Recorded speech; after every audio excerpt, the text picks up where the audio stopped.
সাঈদ ইবনে জুবাইর রাহমাতুল্লাহি আলাইহ যখন হাদিস লেখা শুরু করতেন, লিখতে লিখতে যখন তার কাগজ শেষ হয়ে যেত, লেখার জায়গা পেতেন না। এখন কোথায় লিখে রাখবেন? লিখতেন তার জুতার উপরে। এরপরে দেখা যেত তাও লেখা শেষ হয়ে যেত।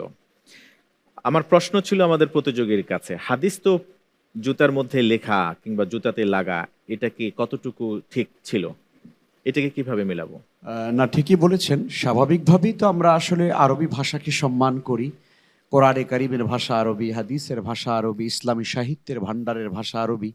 সে কারণে স্বাভাবিকভাবে এটা আমাদের কাছে শ্রদ্ধার পাত্র, কোনো সন্দেহ নেই। কিন্তু সাঈদ ইবনে জুবাইর রাহিমাহুল্লাহ তাআলা যিনি হাদিস লিখতেন, যার ইতিহাস আমরা শুনলাম বা যার সম্পর্কে প্রশ্নটি করা হয়েছে, তার এই লেখার ভেতরে আসলে একটি ব্যাপার ছিল এই যে তিনি হাদিস সংরক্ষণ করবার প্রয়োজনীয়তাকে এত বেশি অধিক মনে করতেন যে স্বাভাবিক একটু হয়তো আদবের খেলাফ একটু বিষয় হয়েছে, কিন্তু হাদিস সংরক্ষণ করা মানবতার জন্যে, উম্মতের জন্য অনেক বেশি জরুরি ছিল।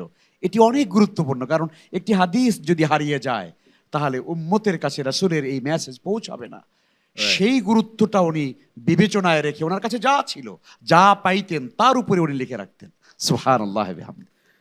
তবে একটা বিষয় এটাও জেনে রাখা উচিত যে যে জুতায় হাদিস লিখতেন তার পায়ে লাগাতেন না, ওই Right. জুতা আর পায়ে লাগাতেন না।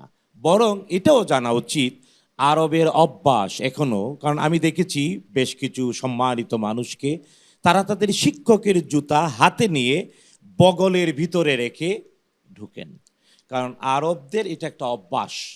জুতাও তাদের পোশাকের অংশ, আর আরবের পরিবেশে জুতায় অনেক ময়লা লাগে না, তাই জুতাটা বগলের মধ্যে রাখে।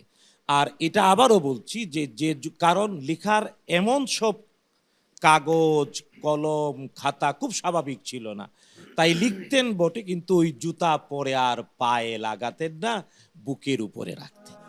حدثنا حدثنا حدثنا حدثنا حدثنا